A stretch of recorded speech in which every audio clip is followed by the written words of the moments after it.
শারজায় নারী টি-20 বিশ্বকাপের উদ্বোধনী ম্যাচে স্কটল্যান্ডকে ১৬ রানে হারিয়ে শুভ সূচনা করল বাংলাদেশ।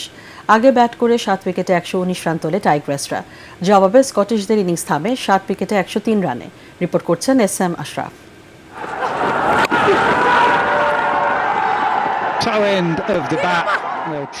এভাবে উৎসব হওয়ার কথা ছিল মিরপুর শেরেবাংলা জাতীয় ক্রিকেট স্টেডিয়ামে, কিন্তু আগস্টে রাজনৈতিক পট পরিবর্তনে আইসিসি বাংলাদেশ থেকে বিশ্বকাপ সরিয়ে নেয় সংযুক্ত আরব আমিরাতে। আর তাই ঘরের মাঠে না হয়ে পরের মাঠেই জয়োল্লাস করতে হচ্ছে নিগার সুলতানা জ্যোতিদের। তৃতীয় ওভারে ফাহিমা খাতুনের স্পিন ভেলকি দিয়ে শুরু সেই উৎসবের যাত্রা।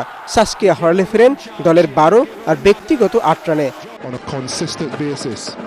পাওয়ার প্লের শেষ বলে ক্যাথরিন ব্রাইসের স্টাম্প উপরে মারুফা আক্তার দ্বিতীয় সাফল্য এনে দেন লাল সবুজ দলের প্রতিনিধিদের।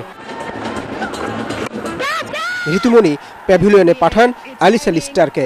এরপর বলের সঙ্গে পাল্লা দিয়ে লড়তে পারেনি স্কটিশরা। বাংলাদেশের স্পিনে হাঁসফাঁস করতে থাকা ব্রাইসের দল ৯৩ রানে হারায় তাদের সপ্তম উইকেট।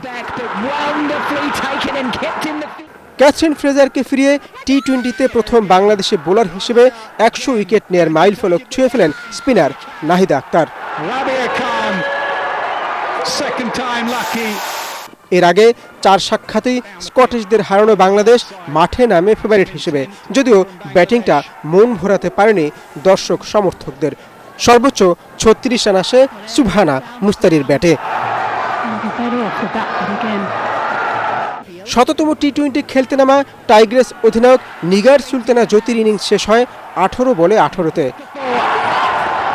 আটে নামা ফাহিমা খাতুনের স্ট্রাইক রেটে শুধু ১০০ পার হয়, ৫ বলে ১০ রান করেন তিনি।